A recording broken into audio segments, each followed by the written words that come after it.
நீதிபதி தலைமையிலான judicial commission வந்து நிறைய கண்டிப்பாக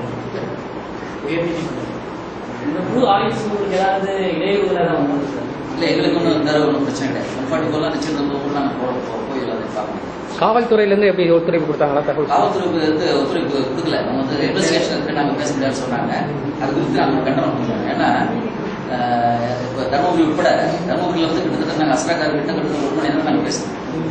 ஏன்னா இதன் மூலம் அவங்களுக்கு வந்து இன்வெஸ்டிகேஷன் இருக்கு, சில ரகசியம் சொல்ல முடியாதுன்னா நாங்கள் ஒன்றும் வந்து வெளிப்படுத்துறதோ வற்புறுத்தி கேட்கறதோ கிடையாது.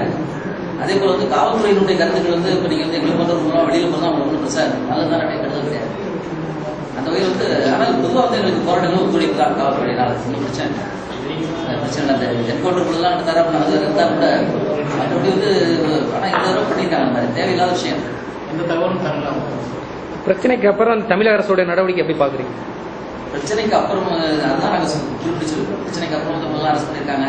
2004 வழக்கு 2003 வழக்கெல்லாம் தேடி போட்டு அதெல்லாம் சொல்லிட்டாங்க. அதுக்கு பதிலாக தர்மபுரி பிரச்சனையிலிருந்து நீங்கள் சரியான நடவடிக்கை எடுத்திருந்தா உங்களுக்கு ஒரு ஆஃப் ரெக்கார்ட் நான் போய் சொல்கிறேன்.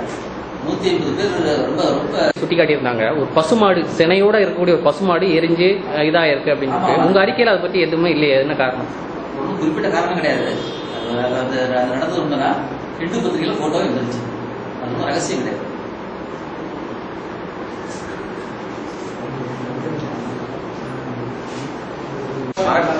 மரக்காணத்தில் நடந்த சாதி கலவரத்தை பொறுத்தமட்டில்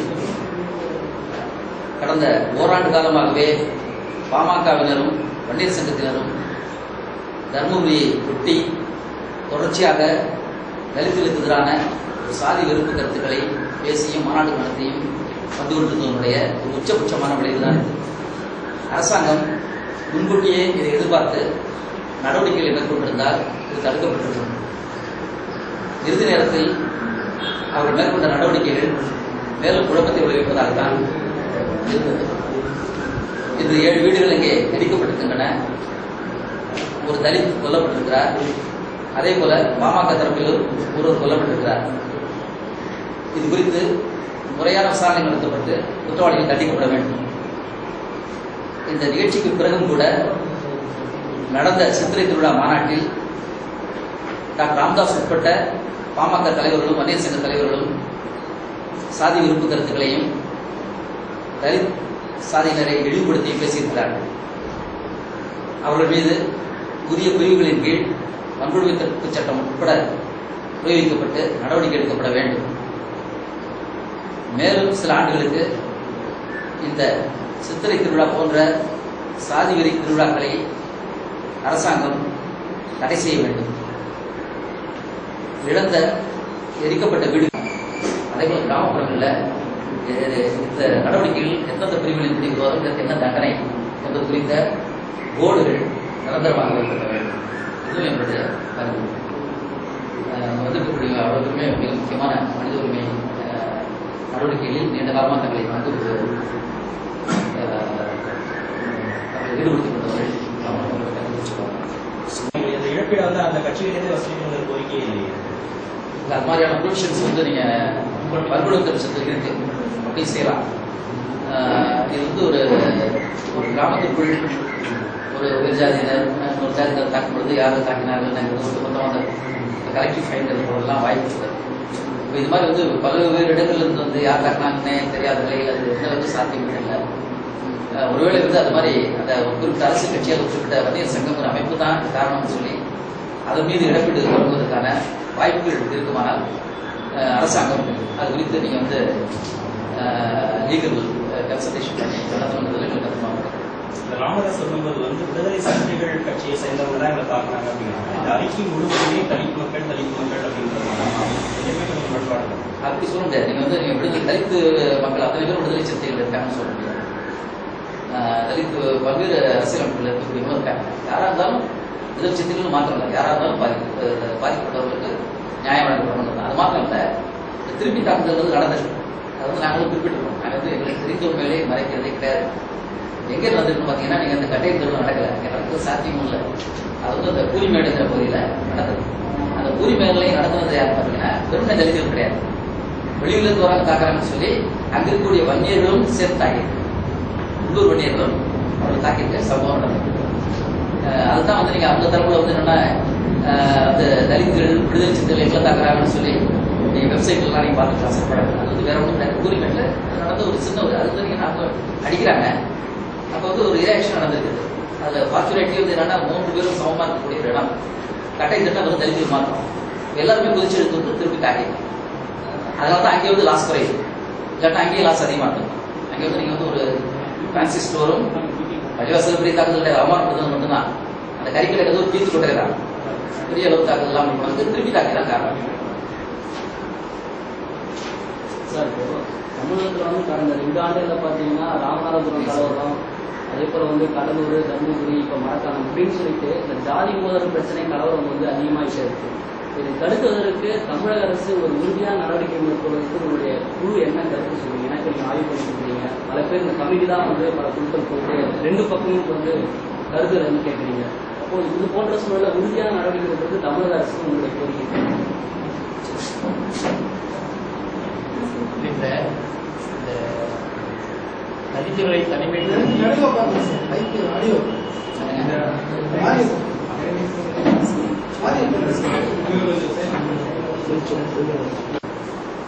ராமதாஸ் தலைமையில உருவாக்கப்பட்ட அனைத்து சமுதாய பாதுகாப்பு இயக்கம் உருவாக்கியிருக்காங்க.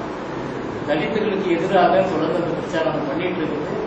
பல்வேறு தளங்களில் ஒரு எதிர்மறையான ஒரு விளைவுகளை ஏற்படுத்திட்டு இருக்கு.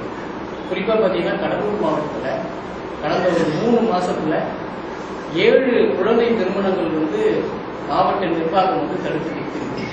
அப்ப பெற்றோர்கள்ட்ட வந்து தங்க பெண்கள் வந்து யாராவது காத்திட்டு பெண்கள் கூட்டு வருவாங்கன்னு ஒரு அச்சம் ஏற்பட்டு அதனால குழந்தை திருமணம் அதிகமாக என்பது வந்து கடலூர் மாவட்டங்கள் அதிகமாக இருக்கு ஒரு ஆய்வு முடியும்.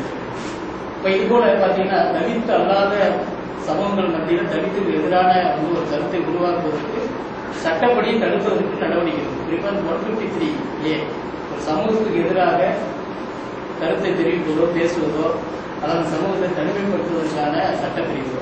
அதன் கீழ் அரசாங்கம் நடவடிக்கையை வந்து சட்ட ரீதியாக எடுத்தாலே தடுக்க முடியும். அரசாங்கம் சட்ட ரீதியான நடவடிக்கை இந்த மாதிரி தனித்துவத்தை தனிமைப்படுத்தி ஒரு குறிப்பிட்ட சமூகத்தை தனிமைப்படுத்துவது செய்து அரசாங்கம் தனிமையான நடவடிக்கை இந்த நடவடிக்கை எடுப்பதன் மூலம் தான் தடுக்க முடியும். இது தொடர்பாக நீதிமன்றத்தில் வழக்கு இருக்கிறவங்க அந்த காவல்துறை வந்து முடிவு செய்யணும் தான் நீதிமன்றம் சஜஷன் பண்ணிருக்கு. 12:30 மணிலிருந்து 4:30 மணி வரைக்கும் இந்த இஷ்யூ நடக்கும் பொழுது அரசு நினைத்திருந்தால் தடை விதித்திருக்க முடியும். 5:30 மணிக்கு இந்த மீட்டிங்கே நடந்துக்காம தடுத்திருக்க முடியல. இதை பத்தி அரசோட கோட்டையை பத்தி இதுல எதுவுமே சொல்லுங்க. இது என்னன்னா இந்த 1 லட்சம் பேர் திரண்டதா அவங்க சொல்றாங்க. ஒப்பிட்டோட நிறைய கூட்டம் சேர்ந்துருக்கு. கூட்டம் சேர்ந்த இடத்துல ஒரு தடை பண்ணுவது மேலும் சட்டமன்ற பிரச்சனை தான் உருவாக்கும்.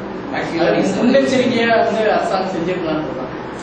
அரசாங்கம் வந்து இப்ப நீங்க வந்து இந்த புதுச்சேரியிலிருந்து நீங்க இந்த மகாபலிபுரம் வரைக்கும் வர பகுதிகளில் தலித் பகுதிகள் அதிகம். இப்ப இந்த பகுதிகளில் ஏற்கனவே கட்டையெழுத்திருந்த 2002 ஒரு பிரச்சனை நடந்திருக்கு.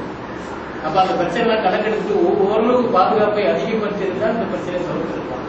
அந்த பாட்டுல போலீஸ் வந்து தவறியிருக்காங்க. இல்ல அவங்க பேச விட்டுட்டு அவங்க ரொம்ப நேரம் பேசினாங்கன்னா சொல்லி வழக்கு போடுறது பேசவே விடாம தடுத்திருக்கிறாங்க இல்லையா அரசு கொஞ்சம் பிராக்டிக்கலா யோசிப்பாங்க. கூட்டத்திற்கு தடுக்க 2 முடியாது. லட்சம் பேர் கூட்டிட்டு ஒரு இடத்துல வந்து இந்த மாதிரியான நடவடிக்கை தான் இன்னும் கொஞ்சம் பிரச்சனை இருக்காங்க. அது ஒரு பெரிய பிரச்சனையா இருக்காங்க. அது மட்டும் இல்லாம நீதிமன்றம் தீர்ப்பு அடிப்படையில் நடக்குது. சட்டம் சட்ட நடைமுறை சிக்கல் அரசு வந்துட்டு இதை சம்மதிக்கல. உயிரிழந்ததை பத்தி சொன்னீங்க. அதுல வந்து 2 பேர் வந்து உறுதிப்படுத்த முடியல. இவங்க மாற்றி தாக்கல் தான் சொல்றாங்க. அந்த இன்னொருத்தர் இருந்தது விபத்து தானா இல்ல அந்த வாகனத்துல வந்து வேல்முருகன் அதாவது இப்ப பாட்டா இல்ல வேல்முருகனோட படம் வந்ததுனாலதான் அந்த வாகனத்தை வந்து மோதிட்டாங்க அப்படின்றாங்க. அந்த மாதிரி ஒரு கருத்து இந்த மாதிரியான விஷயங்கள் வந்து எல்லாரும் கருத்து சொல்லணும். என்ன வந்து நீங்க பத்திரிகைகளில் பல கருத்துக்கள் வரலாம். ஒருத்தர் வந்து இன்னொரு தரப்பை நோக்கி இப்படி நினைச்சுலாம் சொல்லலாம். 2 நாள்ல போற ஒரு டீம் வந்து முழுசா வந்து கருத்து சொல்ல முடியும். இது வந்து சில ஐயங்கள் இருக்கு. அந்த ஐயங்களை வந்து நாங்க வந்து குறிப்பிச்சிருக்கோம். அந்த திசையில் வந்து விசாரணைகள் நடத்தப்படணும் அப்படின்றது நாங்க நம்ம கொள்கை யாரும் தெரியுங்களா? நீங்க சொன்ன மாதிரியான கருத்துக்கள் எங்கிட்ட பத்திரிகை நீங்க ஒரே மாதிரி சொல்லுங்க.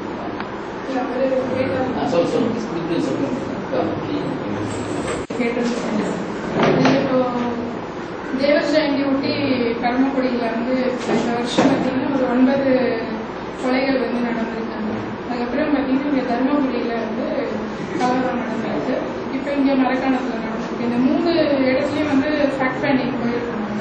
இதில் வந்து ஒரு விஷயம் மக்கள் சொல்கிற விஷயம் வந்து இப்போ பரமக்குடியில நடந்த முதல் பாம்பு விழுந்தான்ற ஒரு இடத்துல வந்து ஒரு முதல் கொலை நடந்திருக்கு. அதுக்கு காரணம் வந்து மக்கள் அங்க பேசும்போது சொன்னது என்னன்னா, அங்க 2 பேர் தேவர சமூகத்தை சேர்ந்தவங்க 2 பேர் உள்ள வண்டி எடுத்துட்டு போவாங்க. ஒரு காவல்துறை அதிகாரி வருவாருங்க. அவர் வந்துட்டு பின்னாடி போயிருந்து அவங்களை தடுத்து கூட்டு வந்திருந்தா அந்த கொலை நடந்திருக்காது. அதை ஒட்டினா மற்ற கொலைகள் நடந்திருக்கு. அப்ப அதை தவிர்த்திருக்கலாம் அப்படின்னு சொன்னது மக்கள். 2வது தர்மபுரியில நடந்தது. தர்மபுரியில நடந்தப்பயும் என்ன சொன்னாங்கன்னா, அங்க வந்து தர்மபுரி வந்து ஏற்கனவே உளவுத்துறை வந்து கண்காணிச்சுக்கிட்டு இருக்க பகுதி தான். அப்ப அப்படி ஒரு இருக்கும்போது அங்க வந்து ஆர்கனைஸ் ஆகி அந்த ஊரை 3 கிராமங்களை வந்து தாக்கியிருப்பாங்க. அப்போ அங்க வன்னியர்கள் வந்து இந்த மாதிரி வேன்ல வராங்க அப்படின்னு சொல்லும்போது போலீஸ் அங்கிருந்த காவல்துறை வந்து அங்க இருந்த தலித் கிராமத்து மக்கள் கிட்ட போய் சொல்லியிருக்காங்க, வன்னியர்கள்லாம் வராங்க, நீங்க வந்து ஓடி போயிடுங்க அப்படின்னு காவல்துறையை சேர்ந்தவங்க சொல்லியிருக்காங்க. அதே மாதிரி பாத்தீங்கன்னா மரக்காணத்துலயும் இப்போ போன சித்ரா பௌர்ணமிக்கும் நடுவுல இந்த 1 வருடத்துக்கும் மேல ராம்தாஸ் அவர்களோட வந்து கடுமையான பிரச்சாரம் பண்ணிட்டு இருக்காரு தலித் மக்களுக்கு எதிராக. அப்போ இது வந்து அரசுக்கு வந்து தெரியும் இந்த மாதிரி ஒரு பிரச்சாரம் வந்து தமிழ்நாட்டில் நடந்துட்டு இருக்கு அப்படின்னு.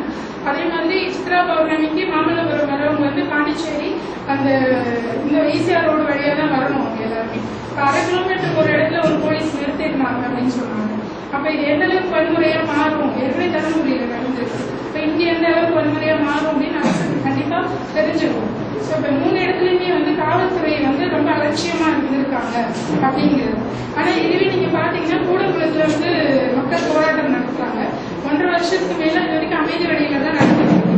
எந்த ஒரு வன்முறையிலையும் மக்கள் ஈடுபடல. ஆனாலும் அவங்க ஒரு வாட்டி முற்றுகை கண்டிப்பா இருக்கு. அதை வந்து நம்மளால பண்ண முடியாது. அதாவது அண்ணா நாமம் இருக்கிற இடத்துல பெரியார் நாமம் சொல்லிட்டு இத்தனை வருஷமாக வந்த அரசியல் அமைப்புங்க இன்றைக்கு வந்துட்டு ஒரு ஜாதியை வந்துட்டு வளர்த்துறாங்க.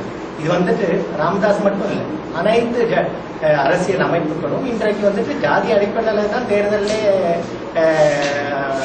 கேண்டிடேட்ஸை நிப்பாட்டுறாங்க. இது வந்துட்டு உண்மை. அப்போ வந்துட்டு இது வந்துட்டு ஒரு அரசியல் வந்து இன்றைக்கு பெரியார் போன்ற தலைவர்கள் எல்லாம் இருந்துட்டு இந்த தமிழ்நாடு அவங்களுக்கு எல்லாம் ஒவ்வொரு இடத்துல வந்துட்டு இப்ப பார்க்கலாம். ஏன்னா மரக்காணத்துல வந்துட்டு இன்னைக்கு பாத்தீங்கன்னா அந்த பகுதியிலேயே தலித் மக்கள் நிறைஞ்ச இடம் வந்துட்டு மரக்காணம் காலனி. 2500 குடும்பங்கள் அங்க இருக்கு.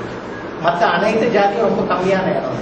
அப்போ வந்துட்டு இது வந்து ஒரு திட்டம் பட்டு, அதாவது எப்படி வந்துட்டு எங்க பலம் இருக்கோ அங்கேயே வந்துட்டு எங்கனால தாக்க முடியும் சொல்லக்கூடிய ஒரு இது. இதற்கு வந்துட்டு நாங்க என்ன நினைக்கிறதுனா, அனைத்து அரசியல் கட்சிகளும் வரணும். முதலமைச்சர் வந்து கண்டிப்பாக இதை வந்துட்டு ராமதாஸுக்கோ தலித்துக்கோ இல்லைன்னா ராமதாஸுக்கோ திருமாவளவனுக்கோ பிரச்சனை இல்லை. இது வந்துட்டு தமிழ்நாட்டிலேயே வந்துட்டு ஜாதியை தூண்டக்கூடிய ஒரு அரசியல் இன்னைக்கு உருவாருக்கு. இதற்கு அனைத்து அரசியல் கட்சிகளுக்கும் ஒரு கூட்டம் போட்டு கண்டிப்பாக ஒரு டயலாக் வந்துட்டு உருவாகும். அந்த 7 குடிசைகள்ல வந்து ஒரு கோயில் இருக்கு, அம்மன் கோயில் இருக்கு. எந்த கோயிலையும் வந்து நம்மளுடைய நம்பிக்கைப்படி பார்த்தீங்கன்னா இது 2 பேருக்கும் பொதுவான ஒரு கோயில் தான். அம்மன் கோயில் தரிசனம் கும்பிடுறாங்க.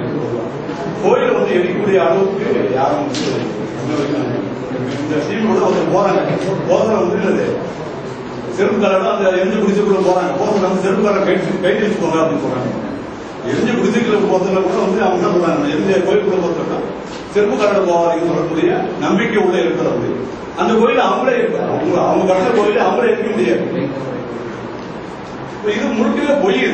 இந்த மாதிரி ஒரு பொய்களை கட்டி விடுறது இல்லையா, ஒரு சாதி கலவரத்துக்காக ஒரு பொய்களை கட்டி விடுறது பாடாளு மக்கள் தலைவர்கள் புரட்சியா செய்யறாங்க. இதை வந்து கட்டாயம் வந்து நம்ம வந்து புரிஞ்சுக்கிட்டு இதை வந்து கட்டாயம்